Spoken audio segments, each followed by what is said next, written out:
Okay, so today we're going to talk about chapter 15, which the main topic is the coming crisis. And this is going to deal with things leading up to the 1850s and some of the critical issues that are occurring in America at that time. And we're going to talk about the 1850s and how the situations that occur during that that time period, they're going to lead to eventually lead to civil war in America. Okay, in chapter 14 and some of the stuff that we kind of already skipped over, because we're going to talk about it in chapter 15 as a lead-in to the Civil War. The idea of manifest destiny, and what that is in this picture depicts manifest destiny,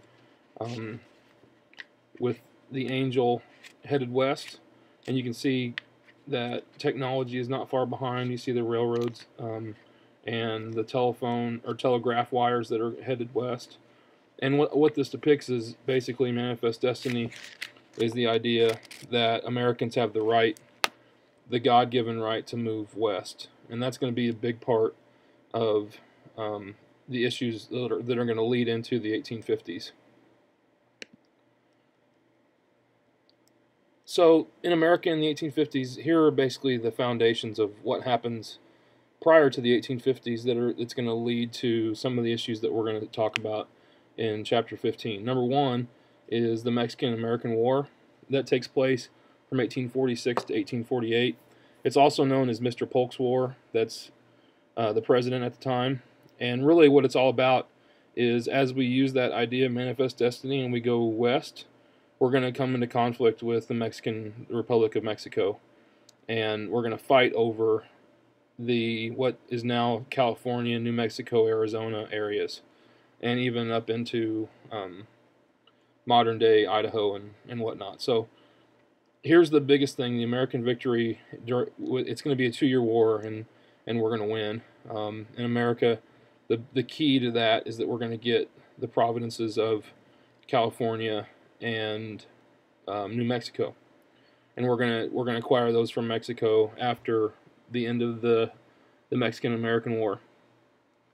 The part of that is also, prior to that, Texas is going to be annexed from the Mexican government, and so that means within basically the U.S. had added 1.5 million square miles of territory in 3 years, with Texas and California and New Mexico territories all included. What occurs from that is in 1846, you have an idea called the Wilmot Proviso, and here's what that is all about. He's a Democrat from Pennsylvania, and Wilmot says in 1846 that any territory acquired from the Republic of Mexico would never have slavery nor involuntary servitude. So basically what that does is the Wilmot Proviso says that any territories that are gained after the Mexican-American War, there's not going to be slavery. And what's interesting is Wilmot is a Democrat, but he's from the North.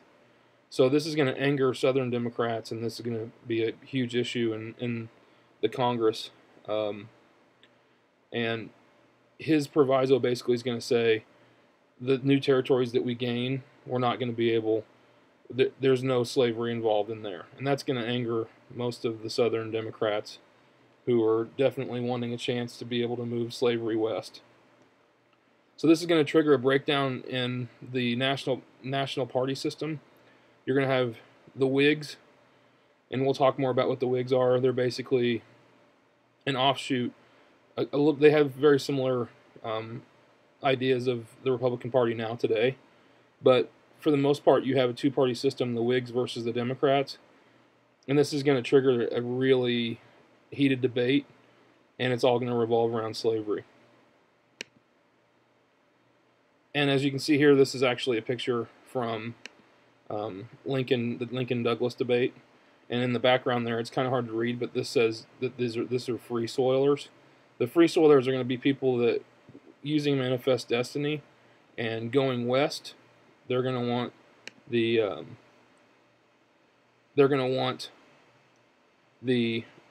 new soil that we get from the west to be free soil, where slavery is not allowed.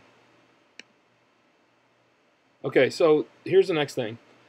During the 1850s, you're going to have a lot of situations happening, and from 1800 on, basically 50 years, we're going to have dramatic change in geographic expansion, population increase, economic development, market revolution. We'll talk about what that means later down the road. So economically, culturally, and politically, America is going to change drastically from 1800, when it was considered a republic, up until 1850.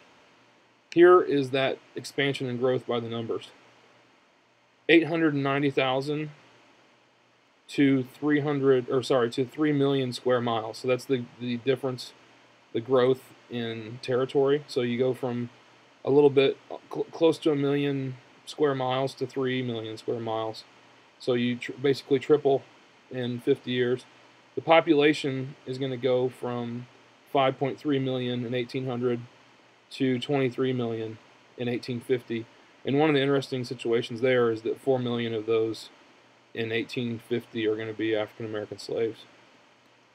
Number of states in 1800, you go from 13 to number of states in 1850 is going to be 31. So you have a drastic change there. And then by 1850, more than half of the population lived west of the Appalachian Mountains. So you can see we've basically gone from 1800, when we were a coastal 13 colonies, 13 states, to expanding into what we know now as the Midwest, but to them that was the Western territories back then. So, and also to kind of wrap this up, the per capita income doubled. So what you made in 1800, by 1850, the average income had doubled, per person in America. So you have basically the doubling of wealth. So this is going to lead us to some major issues, and one of the big things that come out of this time period is a deal called the Compromise of 1850. We talked a little bit about it in class already, but here's the big deal. It's a 4-step compromise, which is going to include admitting California as a free state. And remember, all this is happening because of the expansion and westward movement, and the end of the Mexican-American War. So the first step is going to be they're going to admit California as a free state. They're going to allow the residents in New Mexico and in Utah, those territories, to decide slavery on their own, by themselves, in a vote. We're going to talk more about that later when we talk about popular sovereignty. And then ended the slave trade in the District of Columbia, so there's no more slave trading in our capital. Passed a new fugitive slave law, and this is going to be a big deal, and it enforced basically the constitutional provision stating that slavery, basically any escaped slave, is going to be returned to their owner. And we're going to talk more about that as we move through the chapter. The key delegates, the key people involved here, are for the West and the Westerners, that's going to be Henry Clay. For the Southerners, it's John C. Calhoun. And for the Northerners, it's Daniel Webster. And we're going to talk. There's a quote from the book that says these three older gentlemen, they contributed a great deal to the debate, but the compromise itself was actually enacted by younger men. And we're going to talk, the compromise was actually written by Stephen Douglas, who's going to be a representative from Illinois. And he's going to become really famous. He's a Democrat, and he's going to become famous because of the Lincoln-Douglas debates that are going to occur. So there's the key players again. I should have zoomed in before that. Henry Clay, John C. Calhoun, and Daniel Webster. So remember I told you the New Mexico and Utah territories were going to be able to decide on their own. That's going to be a huge part of the Compromise of 1850. So here's what happens with that. This new idea of popular sovereignty is going to be suggested by a Michigan senator named Lewis Cass. And he's going to say, here's what we need to do. Any new territories that are opened, we need to leave the slave crisis up to the residents of that territory and not Congress. It should be a vote for the people that are living there, and that should be what decides slavery's fate. So popular sovereignty is going to be one of those issues that's going to continue as we move forward throughout the 1850s into the early 1860s, prior to the Civil War breaking out. And there's the New Mexico and Utah territories. We'll zoom in closer to that. You notice that most of that is actually more than what we would call New Mexico today. It's parts of Arizona and Colorado and Utah and Nevada and all of that, in Idaho. All of those territories are kind of smashed in together there in the western part of our country. So one of the other parts of the Compromise of 1850 is going to be the Fugitive Slave Act. That's going to create new slave laws, and it's going to increase the power of the slave owners. We're going to do a little bell ringer over this handout, the flyer that you see to your left, from Boston in 1851. But what this does is it's going to increase the power of slave owners in being able to get their property back. This gives them full authority of the federal government. So any person related to the federal government is going to have to abide by these rules. And this is going to be a big fighting point back and forth between the North and the South with the compromise. Although fugitives that were runaway slaves were guaranteed the ability to see someone, a federal commissioner, a judge, basically, before they were sent back, they weren't able to testify for themselves. They had to have a lawyer testify for them. So a lot of times if you were a fugitive and you were caught, you really weren't getting a free, I should say a fair trial. It was mostly just getting sent back to your owner. Very few cases were actually overturned. The new law imposed federal penalties on citizens who protected and assisted slaves. Excuse me. So that's going to make federal backing, basically, that's going to protect Southern slave owners from people trying to help free slaves in the South. So this whole situation from 1850 is going to lead into the 1852 election. And basically during this time period there were a two-party system, the Whig Party, and really this is the end of the Whig Party, the election of 1852. Henry Clay had been like the long time Whig leader, and the Whig Party was, a lot of it was based on expansion and moving west and expanding America and that kind of stuff. So the Manifest Destiny idea really fits in really good with the Whig Party. Henry Clay's going to die. He's old, and that's what old people do. They pass away. So in 1851, he gets ill and he dies. The Whig Party can't really decide between if they want to go with a Northern Whig candidate or a Southern Whig.